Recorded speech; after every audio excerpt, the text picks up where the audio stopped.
তো এবার ভালোই ফলে আছে দেখছি, ভালোই হইলো। ভুট্টাও হয়ে গেল, আমার শাকও হয়ে যাবে, একদম ভালোই হয়ে আছে। শাক দেখছি ভালোই হয়ে আছে। শাক বেচার মতো হয়ে গেছে, শাক শাক বেচবো।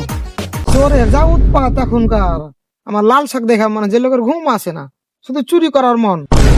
না, যাই একটু রায়ের ভুঁইটা থেকে ঘুরে আসি, রায়ের ভুঁইটা দেখে আসি কেমন আবার রায়টাই হইলো না কি করলো। যাই হোক, মাঠে তাহলে পৌঁছালাম, দেখি সামনের দিকে ওই ভুঁইটাই যাই, শাকটা পাই কি। পাঁচমিশালা শাক তো খাবার খুব মন করছে অনেকদিন থেকে। যাই দেখি সামনে ভুঁইয়ের দিকে দেখি পাই কি।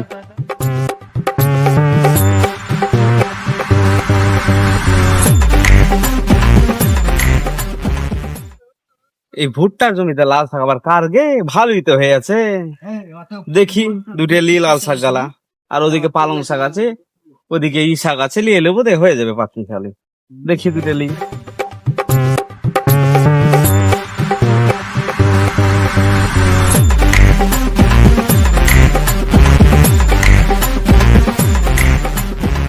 আমার ভুট্টার জমিতে এটা কে সব আমার লাল শাক তুলে এলো নাকি? হ্যাঁ, এটা কে কে লাগে মাগিটা? মানে বসে কি করছে দেখি, থাম তো। যা হবার হইলো, আর তুলব না। কোন যে মাগের বই লাগে, আবার এসে যায় না তাই বলে আমাকে গাল দেবে। তাড়াতাড়ি করি। এই কে রে মাগি? ও চ্যামেলি, তুই এসেছিস আমার জমিতে? তুই লাল শাক কেন তুলছিস তুই? হ্যাঁ, এটা তোর জমি লাগে গে মাগি চম্পা? তোর জমি জানলে তো আমি মুততে আসতাম না গে মাগি। ও মাগির কথা শুনো, ও বলে জানে না যে এটা আমার জমি লাগে। এতদিন থেকে গ্রামে বাস করছিস আর তুই এসে এই কথাটা জানিস না যে এই ভুঁইটা আমার লাগে?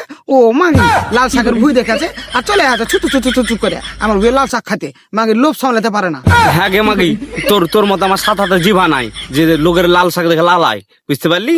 আমি যদি জানতাম যে এটা তোর ভুঁই লাগে না, আমি মুততে আসতাম না জমিতে। হ্যাঁ, তোর মতো কত চ্যামেলি মাগি বুঝলো এই জমিতে মুততেও আসবে না, এই জমিতে মুততেও আসবে না। আবার আমার এই জমিতে না মুতলে তোর পেটের ভাত হজম হবে না। হ্যাঁ, আর বলছিস তুই লালাস না, 12 হতে জিভা দরকার, বসে থাকিস রে মাগি, বসে থাকিস রে মাগি, বসে থাকিস। হ্যাঁ, মাগির দুটা শাক লিয়েছি তাই এত কথা শুনাছে। ধর গে মাগি তোর শাক, তোর শাকে মুখি আমি ধর। হ্যাঁ দে, যে বাড়িতে ভাজি করে খাগা আমি ভাজি করে খাবো শাক, তাও তোকে দিব না। আমি আমার দিস না। ছাগলকে খাবিয়ে দিব, তাও তোকে দিব না। খাবা গাজা। হ্যাঁ খাবা বুঝ তো, তুই আমার সাথে লাগতে আসবি না? তোর সাথে আমি লাগতে যাইনি তো আমার কাছে কি করতে আসছিস তুই? তো তুই আমার ভাই কি করতে এসেছিস এখানে? হ্যাঁ জানা আমার ভুই থেকে পারিস এখনই। হাপ, তোদের মতো মাগে আমার ভুই দরকার নাই, ভাগ এখান থেকে। হ্যাঁ গে মাগি, তোর ভুই জানলে আমি পাও রাখতাম না তোর ভুইয়ে। তোর ওই তোর সাত হাতের জিভা বার করে গাল শুনতে আসবো নাকি আমি? যাই দুইটা পালনের শাক কেটে নিয়ে আসি গে। বউ তো আবার বললো শাক খাবে, না লিয়ে গেলে আবার তখন রাগ করবে। যাই, কে ওগুলা ঝামেলা করছে মাঠে? যাই দেখে আসি তো। ও এ মাগি দিকে মাগি গেলা তো আজীবন ঝামেলা করে আসলো, কোনোদিন তো বন্তি পড়লো না। যাই ঝামেলাটা ছুটিয়ে আসি। কি গো ভাবি, তোমরা ঝামেলা কেন করছো গো? বিবেক ভাই তুমি এসেছো? হ্যাঁ এসছি তো, তোমরা ঝামেলা কেন করছো? তোমাদের ঝামেলা দেখে তো ঝামেলা আমাদের কিছুই না গো বিবেক। ও তুমি আমার মুখে শুনো কি হয়েছে। কি আছে? তুমি না আমার কথা শোনো আগে কি হয়েছে। হ্যালো বিবেক, জানো কি আছে? জানো বিবেক, এই মাগির ভুই একটু শাক লিতে এসছি, তাই আমাকে যায় না তাই বলে গাল দিছে। জানো এই মাগির যে ভুই লাগে আমি জানি, আমি জীবনে আসতাম না। জানো জানো তাই নাকি ভাবি? হ্যাঁ গো। হ্যাঁ গো, এই গ্রামে যে এটা আমার জমি, এটা কে জানে না বলো তো? ও বলে জানে না, এটা কোনো কথা হলো? জমি লাগে তাহলে তুমি জানো, হ্যাঁ। তাহলে ও জানে না? যা তুমি বলো তো। আমি জানি না আমাকে, আমি জানি না, জানলে আমি জীবনেও আসতাম না তোর ভুইয়ে। এসব বাদ দাও ভাবি, তাহলে যেটা বলছি সেটা শুনো। কি বলছো তুমি বলো। যেটা বলছি সেটা শুনো, উপকার হবে। বলো কি বলছো। যবে থেকে তোমরা বিয়ে হয়ে আমাদের গ্রামে এসেছো, তবে থেকে আমি একটা জিনিস দেখে আসছি, তোমরা বাড়ির তো শান্তিতে থাকতে দাও না, আবার মাঠে এসো শান্তিতে থাকতে দাও না। তোমরা দুজনাই খাচ্ছ আছো, এইসব হবে না। তোমরা সব বন্ধ করবা কি? হ্যাঁ রে চম্পা, কি বলছে কে? এই পাঠা ঝামেলা মিটাতে এসেছে না ঝামেলা পাঠাতে এসেছে?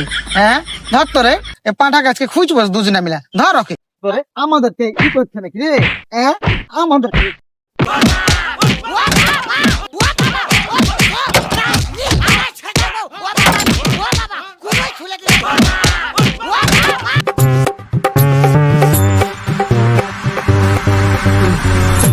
তো বন্ধুরা, তোমরা কেউ লোকের ঝামেলা মিটাতে যেও না। দেখলা তো আমার কি অবস্থা হলো। তো টাটা। তো বন্ধুরা, এটা বাস্তবের সাথে কোনো মিল নাই, এটা সম্পূর্ণ কাল্পনিক। মানুষকে হাসানোর জন্য ভিডিওটা তৈরি করেছি, তো তোমরা কেউ সিরিয়াস মাইন্ডে নেবেন না। আর ভালো লাগলে লাইক শেয়ার কমেন্ট সবাই করবে। আর তুই কি করছিস ভাই? তো বন্ধুরা দেখতে পাবে আমার অবস্থা কি হলো। তো ভালো লাগলে আমাদের পাশে থেকো। হ্যাঁ, আমাদের হ্যাঁ, চ্যানেলটাকে ফলো করবে সবাই, ইউটিউবে থাকলে সাবস্ক্রাইব আর আমরা করবে। যেসব ভিডিওতে মানে যেসব খারাপ ভাষাগুলো করি সেগুলো শুধু সবাইকে হাসানোর লোকজনকে জন্য। হাসানোর জন্য, সেটা কেউ সিরিয়াস নেবেন না, ঠিক আছে? তো ভালো লাগলে সবাই লাইক শেয়ার হ্যাঁ, কমেন্ট করবে। আজকের মতো বাই, এখানে তোমরা পাশে থেকো আমাদের। হ্যাঁ। বাই।